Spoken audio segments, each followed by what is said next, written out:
Lines हो या angles, इसके बेसिक कंसेप्ट को फिनिश करते हैं आज सिर्फ एक वीडियो में। हेलो व्यूअर्स, मेरा नाम देवेंद्र विश्वकर्मा है। मेरे चैनल देव ज्ञान मंत्र में आप सभी का बहुत बहुत स्वागत है। अगर आप इस चैनल पर नए हैं तो सब्सक्राइब जरूर करें ताकि आगे आने वाली वीडियो आप तक पहुंचता रहे।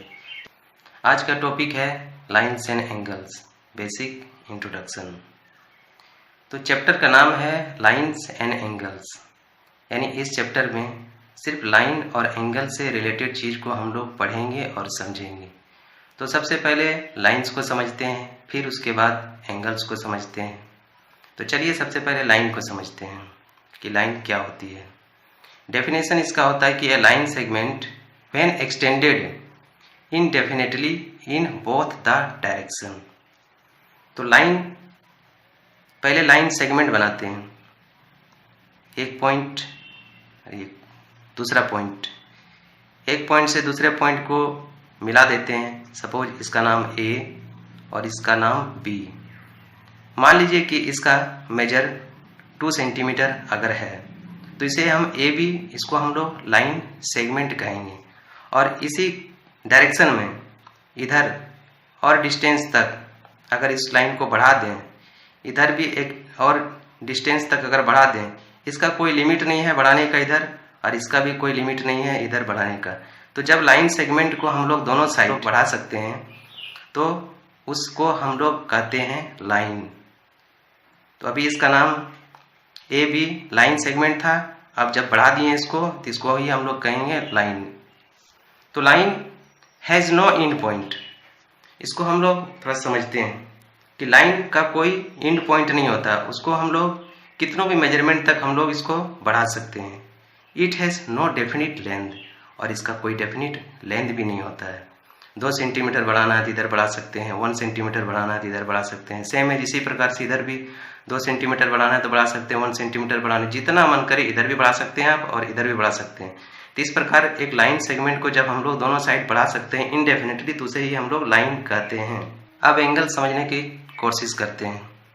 एंगल्स की डेफिनेशन कहती है when two rays originate from the same end point then angle is formed।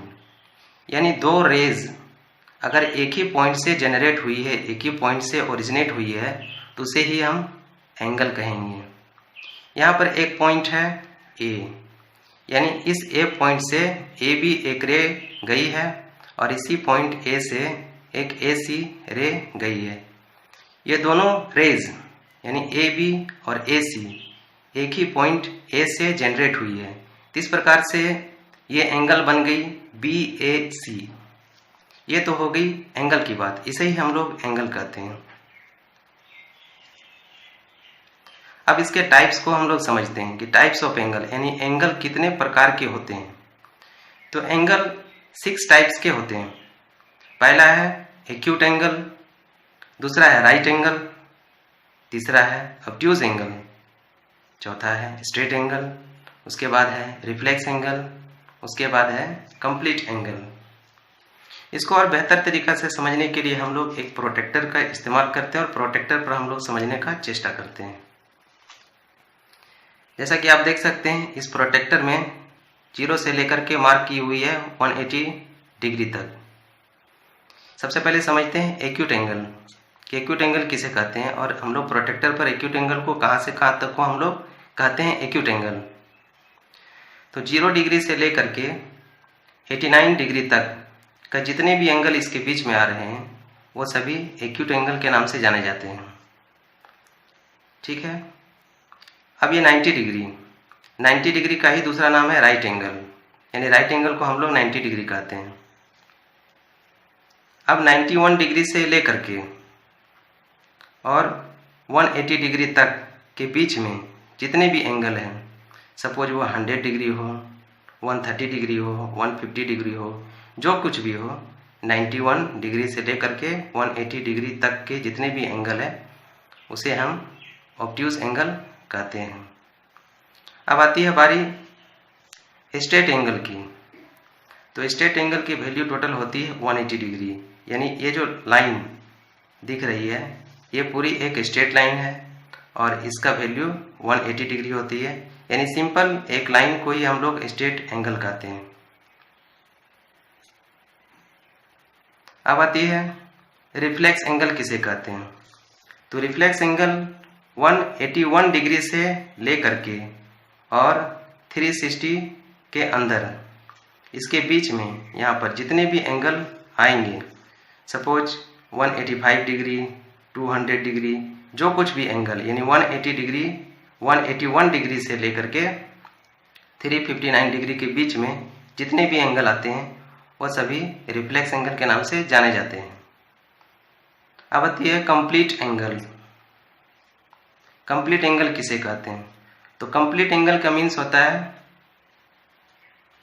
360 degree, यानी एक सर्कल अगर ड्रॉ करें किसी भी रेडियस से, तो वो सर्कल का पूरा वैल्यू है 360 डिग्री। यानी इस तरह से पूरा अगर इसको देखें तो ये एक गोल आकृति में दिखाई देगी। ये सारे एंगल 360 डिग्री पूरा एक सर्कल को कहेंगे। इसी का हाफ होता है प्रोटेक्टर, यानी 180 डिग्री का।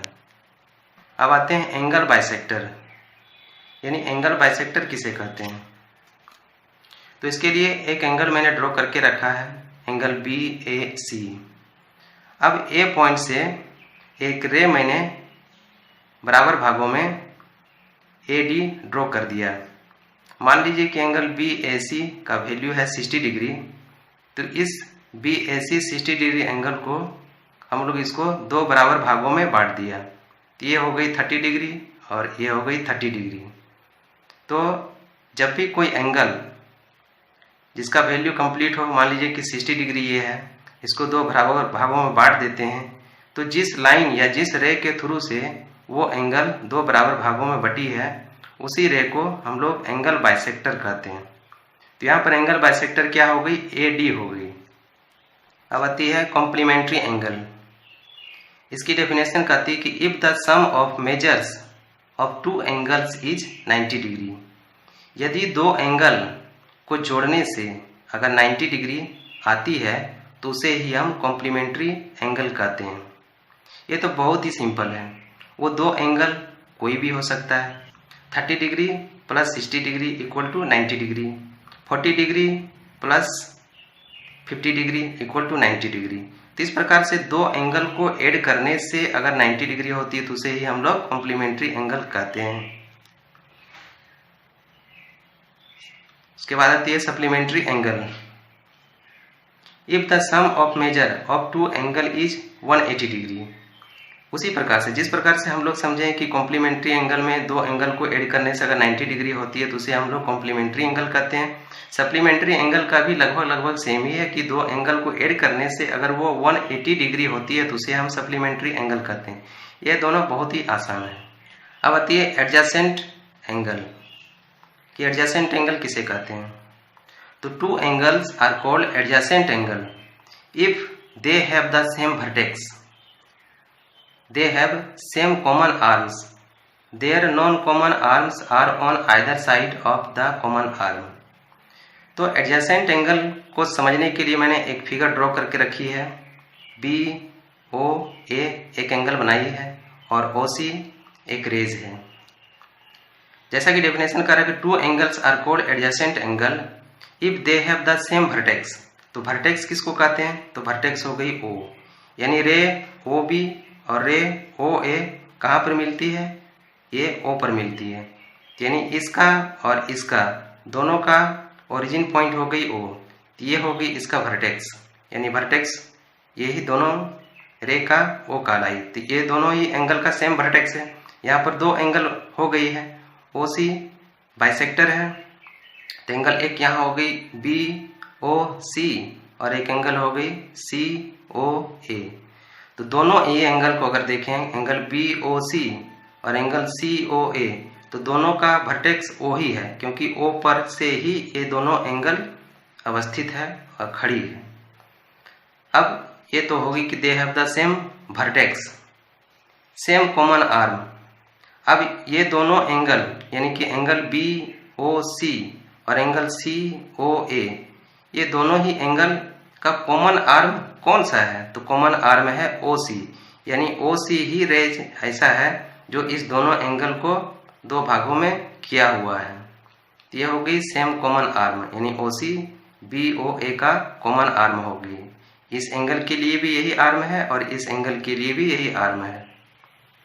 थर्ड नंबर है इसी का कि their non common arms on either side of the common arm. तो आइदर नॉन कॉमन आर्म, तो यहाँ पर नॉन कॉमन आर्म किसे कहते हैं? तो नॉन कॉमन आर्म यानी जो कॉमन आर्म है उसी का उल्टा साइड, जो कॉमन आर्म है उसी का उल्टा साइड यानी कि OB नॉन कॉमन आर्म हो गई और OA भी नॉन कॉमन आर्म हो गई। तो ये तो थी एडजेसेंट एंगल। समझते हैं लीनियर पेयर ऑफ एंगल्स, यानी लीनियर पेयर ऑफ एंगल किसे कहते हैं? तो two adjacent angle are said to form a linear pair of angle if their non common arm are two opposite ray. यानी जैसा कि अभी पढ़े हम लोग एडजेसेंट एंगल, एडजेसेंट एंगल का ही लगभग प्रॉपर्टी होता है। उसको समझने के लिए हम लोग सबसे पहले एक मैंने बनाया है इस फिगर के माध्यम से, यानी उस नुस्खे के माध्यम से हम लोग पहले इसको समझते हैं।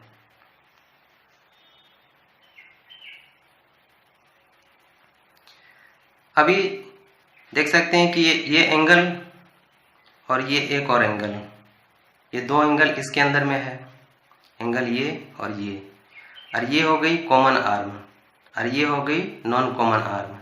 यानी यहाँ पर ये जो नमूना है ये रिप्रेजेंट कर रहा है एडजेसेंट एंगल का।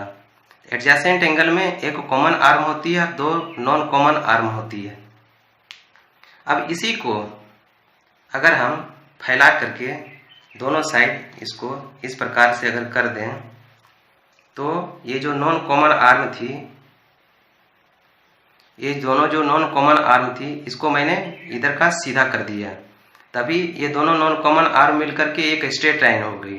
यानी एक स्ट्रेट लाइन का वैल्यू 180 डिग्री है।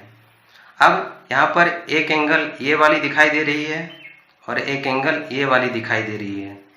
तो जब भी एक स्ट्रेट लाइन पर दो एंगल हो या दो से अधिक एंगल हो तो उसे हम लीनियर पेयर ऑफ एंगल कहते हैं। और इसके अंदर आने वाले जितने भी एंगल होंगे उस सभी को अगर हम ऐड करेंगे तो वह 180 डिग्री ही होगा। अब इस फिगर में आते हैं। यहाँ पर AOB एक स्ट्रेट लाइन है और OC एक रे है, जिस कारण से एंगल AOC एक बना हुआ है और एक एंगल COB बना हुआ है।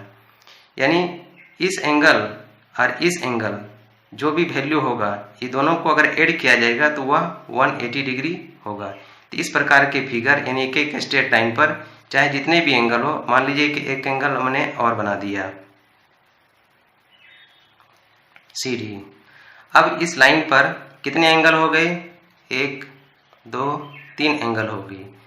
यानी 1 2 3 तीनों एंगल को हम लोग अगर ऐड करेंगे तो वह 180 का ही वैल्यू आएगा।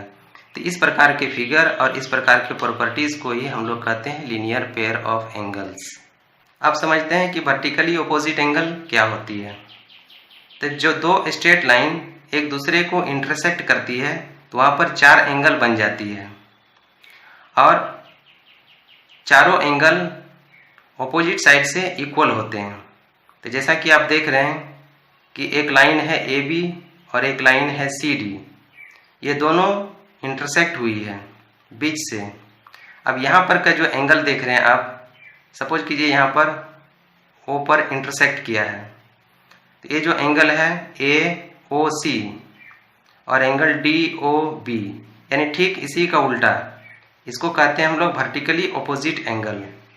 उसी प्रकार से ये एंगल दैट मीन्स COB और DOA ये भी वर्टिकली ऑपोजिट एंगल हो गई और ये दोनों का वैल्यू इक्वल होता है। सपोज कीजिए इसका वैल्यू जितना है इसका भी वैल्यू उतना ही होगा, इसका वैल्यू जितना है इसका भी वैल्यू उतना ही होगा। अगर ये चारों एंगल को अगर ऐड कर दें तो इसका वैल्यू कितना होगा? 360। उसके बाद आती है इंटरसेक्टिंग लाइन। जब दो लाइन एक दूसरे को किसी भी पॉइंट पर इंटरसेक्ट करता है तो उसे हम पॉइंट ऑफ इंटरसेक्शन कहते हैं। सिंपली दो स्ट्रेट लाइन एक दूसरे को काटे तो उसे ही हम लोग इंटरसेक्टिंग लाइन कहते हैं। इसे समझना तो बेहद ही आसान है। अब समझते हैं non intersecting that is parallel line. यानी जब दो स्ट्रेट लाइन एक दूसरे को किसी भी पॉइंट पर इंटरसेक्ट नहीं करे तो उसे हम नॉन इंटरसेक्टिंग लाइन कहेंगे। और अगर यहाँ का मेजर और यहाँ का मेजर अगर सेम है तो A B parallel C D कहेंगे।